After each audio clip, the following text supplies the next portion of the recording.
Hey you guys, today I'm going to talk to you about tips. Tips on cruise lines and tips at cruise ports. Tips.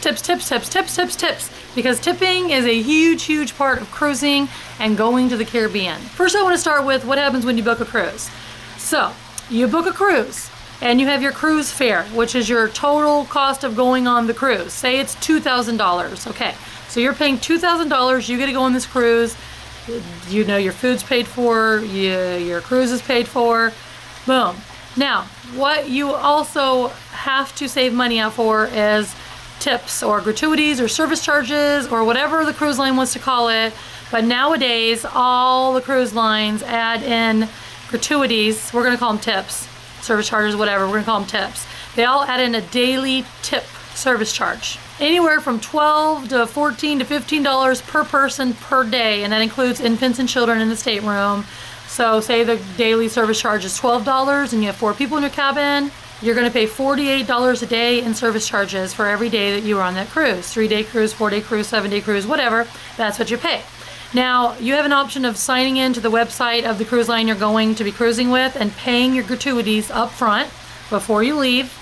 And if you don't, when you get on the cruise every single day, they're going to put the tips onto your shipboard account. So you'll see a balance at the end of the day for $48. Day 1, $48, day 2, $48. And if you're paying with cash and say you only put $100 cash down and you don't prepay your gratuities, then at the end of the day 1, you're only going to have $52 left. At the end of day 2, you're only going to have $4 left, and you get my point. So you probably want to prepay those. I like to prepay them before I go. Personally, that's my personal choice.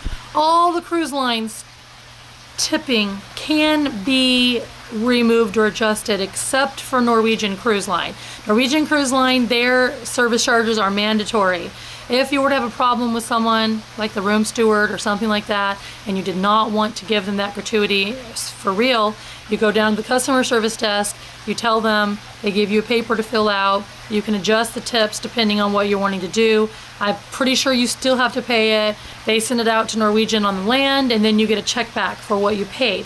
All the other cruise lines, you can have your tips adjusted and even removed by going to the guest services or customer service desk on the ship. You can try to do it at the beginning of the cruise if you want, middle of the cruise, in the cruise, whatever.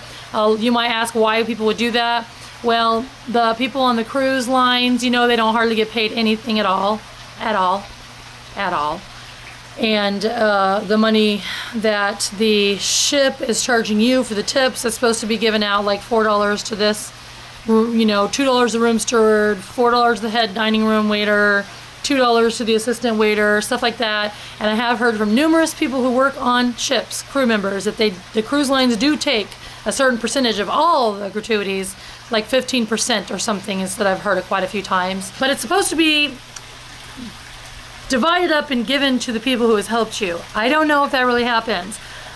I personally liked it in the old days, like 2005 when I started cruising, where they didn't charge you the gratuities and you could leave the people money or other things. I used to leave them, me and Mom used to leave them phone cards with like 250 minutes because back then there was payphones everywhere, and when the crew members got off the cruise, they haven't talked to their family in weeks, they would use the phone card, which would be free, and they would have 250 minutes to talk to their family. It was even better than cash. Believe me, that they told us it was. So every time we went on a cruise, we would go get some money out of the bank, like some 1s and some 5s, and then we would get a bunch of phone cards from CVS or something. Nowadays, you pay the tips that the cruise line charges you. Now, you might be asking, okay, so I paid that, I don't have to tip anybody else. Well, first of all, you can tip above and beyond what you were required to tip by the cruise line. At the end of the cruise, a lot of cruise lines leave envelopes in your cabin for you can put money in them and hand them out to your waiter and your room steward. A lot of cruise lines have the envelopes at the desk and they put them out during, you know, the last day or two. You do not have to leave them any additional money. That is optional, like a tip should be. If you want to, you would typically leave money for your room steward, your 2 waiters, your main waiter and your assistant waiter, because you have 2 waiters that help you every night. And I tip them the same. I don't tip one more and one less because one's like the head and one's the assistant, because they both actually do a lot of work and the assistant does a lot of work. But those would be the 3 people you probably be tipping. Other than that, bartenders. If you have a particular bartender that you've become friends with and he's made you good drinks, then you probably want to go give him an extra cash tip too. which also brings me to tipping for drinks. Cruise lines, they add 18% gratuity into drinks. It's just what they do. So when they give you the bill, it's already in there when you sign it. If you have a free drink package, you don't have to worry about that. But if you have a free drink package, you do have to worry about the tips. Actually, you have to worry about tax. When you're in port, the day you're going to be leaving, they charge you tax because you're still in the U.S. waters. But it's just like 18 cents a drink or something. That's a different video. Some cruise lines, like Disney Cruise Line, if you were in the concierge level, you want to tip your concierge. If you go to their really expensive restaurant, Palo, I know that they make you tip. I mean, the waiters, you tip them right after you're done eating, like you would if you were eating on land. When you're at a bar, if you want to leave more tip than 18%, it says tip, and there's a little place where you can fill it out. Lots of times I'm just like $2 or $1, and they do that for the bars, the coffee bar, stuff like that, and I do that quite often actually. If you were to write $2 on the drink you just got, then it would just go onto your shipboard account. And then, you know, when you get your printout, it would say like bar tip, I don't know what it'll say, but it'll be on your onboard account. So to recap, you pay for a cruise fare, you go on a cruise. All cruise lines add in a daily gratuity charge. Only one you cannot remove, Norwegian. All other cruise lines you can remove it if you needed or wanted to. You do not have to tip above and beyond the added in gratuities by the cruise line, but you definitely can, and I suggest that you do that. I always leave cash for my people at the end of the cruise in addition to what I am charged by the cruise line. I also leave tips on my drink orders and coffee orders and things like that. Once again, depending on your financial situation, you don't have to do that. It's okay. It's totally okay. You don't need cash for tipping your bartender. Like I said before, it goes on your onboard account on the receipt. The only thing you would need to bring cash for is for your room steward and your dining room people, or anybody you wanted to give a lump sum of cash to at the end of the cruise. Now moving on from tipping on the cruise ship. Here's where you go to the bank and you get a stack of 51s before you go on your cruise. Because when you get to the Caribbean, everybody is going to want tips. And there are certain people that you're kind of expected to tip. And actually, I know we've already passed this, but I meant to tell you guys, before you get on the ship, you're going to start tipping. When you go to the cruise terminal and you turn your luggage in to the porter, you need to give the porter a tip. It's customary at least $1 a bag that you are checking in. If you give your porter 5 suitcases, just give him $5. Some people do $2, you give them $10. You can give them whatever you want, but I wouldn't give them less than $1 per bag, personally. So every single time I go on a cruise, in my backpack where I have my passport and my boarding pass, I also have the cash for the amount of bags that I'll be checking in ready, because it's a whirlwind of activity. You hand them your luggage, you hand them the money, you go. That's what happens. Tipping is a huge part of cruising, and tipping starts before you even get on the cruise ship. Did you know that? I suppose if you take a taxi or an Uber, it starts then.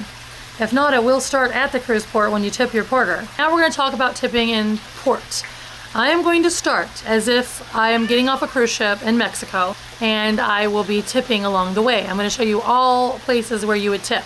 So, let's say you get off the ship and there's a person with a bicycle, the covered bicycle, and they take you from the ship to the beginning or end of the, I guess it would be the beginning of the cruise pier, which can be a long way, and you want to ride the bike because it's hot outside. You might say, how much does it cost to ride the bike? He'll say, there's no cost. What he means is it's by tips. It's not free. He's not out there on his own time pulling people miles and miles and miles in 100-degree weather all day long for free just to be a good Samaritan. He's doing it for tips. So I would say personally like $5 a person. That's what I was told in Dominican Republic. That's what I would do. If you want to tip more, go right on ahead. I'm just giving you like a baseline to go by. So if you're going to be riding the bike, $5 a person. I also like to be considerate, and I know that I'm like technically the size of 2 people, so I don't put more than 1 person, which is me, in a bike. I got Minar her own bike when we were there. I don't want to make the poor man suffer and struggle. But just again, if you were 300 pounds, don't say, oh, I don't want to make him pull my big butt, because you normally has 2 and 3 people in there, which would equal you or even more, so it's fine. So say you didn't take the bike and you're walking down the cruise pier. Lots of times they have people who have makeup, you know, like Aztec makeup, and you can take pictures with them, or they have people playing the steel drums and they want you to listen to their music. You're supposed to tip those people. Now, if you're walking by someone playing music and you're just like, oh, that's nice, and you just keep walking by, you don't have to tip them. I personally like to just give Minara or Zara a buck and say, go put in the hat, okay? Just because that person's, first of all, in Mexico, and they're like, our money is way more, like $1 is way more to them than it is to me, okay? $4 for guacamole in Mexico, I'm like, dang, that's cheap. But for them, you know, that's a good amount of money. So I personally love tipping when I'm on cruises because I prepare that as part of my vacation, and I know that it's helping the people even $1 or $2 at a time. If you stop to listen to the music, or you record the music, you take a picture of the man playing music, you Snapchat the music, you Instagram the music, you should give them $1, okay? That's what I think. If you stop to take a picture with someone, give them at least $1. If there's 5 people all dressed up, sweating under all their headdresses and all that, you should probably give them $5, you know, because at the end of the day, they gotta divide this. And oh, what, 20 cents for you, 20 cents for you, 20 cents for you. They literally, that's like their livelihood. They just stand out there and do this every day for the tourists to give them money. If you don't have tip money, don't take a picture with those people. I just wouldn't think that would be good at all. Sometimes you'll see people in other islands with monkeys, donkeys, things like that, and you're letting you take a picture with the animal. They don't want just $1, they usually want at least $5. So if someone's like, here, they like try to take your picture, you know, they're kind of in your face a lot. Say how much, and if they say $10, say if you would totally pay $5, say $5, they'll probably say yeah, but ask how much first. So we rode the bicycle down the pier, that was $5. You get off at the end of the pier, now you're in the cruise port. You see someone you want to take a picture with, take a picture with them, give them a couple bucks. You stop and enjoy some music, snap it, give them a couple bucks. Now you're walking on your way through the cruise pier, port, through all the shops and stuff, and then you get out to a tour that you decided to do, and you get on a bus. Whether you're going to on your own or you're going with an excursion from your cruise, the bus drivers will take tips. I want to kind of say they expect tips, but you don't have to tip them. But it is, bus drivers ask for tips, and the tour guides ask for tips for the bus drivers, which is something in the beginning that I didn't know because he's just driving a bus. But yeah, they want tips. And the tour guide wants tips. And at the end of the tour, they'll probably say something about it for tips for them and the bus driver. So you may want to keep out money for the bus driver and the tour guide. I personally give the bus driver a little less than I give the tour guide. The tour guide isn't like the bus driver. He drives, yeah, he's working and everything.